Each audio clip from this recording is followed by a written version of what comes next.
தர்மத்தின் நாயகன் ஐயாவை கொண்டு தண்டுபத்து மாநகரிலே வந்தேன் வந்தேன் என்று அருள் தந்து திருக்கோவில் தந்த நாராயணா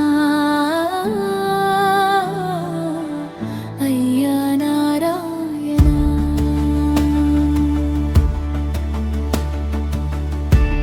ஐயா உந்தன் அவதார காலத்திலே மெய்யாய் அமைந்த திருக்கோவில்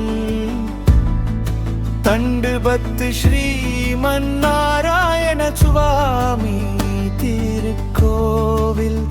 அன்று ஐயா உந்தன் பொற்கரங்கோவிலே நின்று தானம் பெற்ற எம் முன்னோர் இன்றும் நடத்தி அருள் தந்தாய், அழகு கோபுரம் பல தந்தாய்.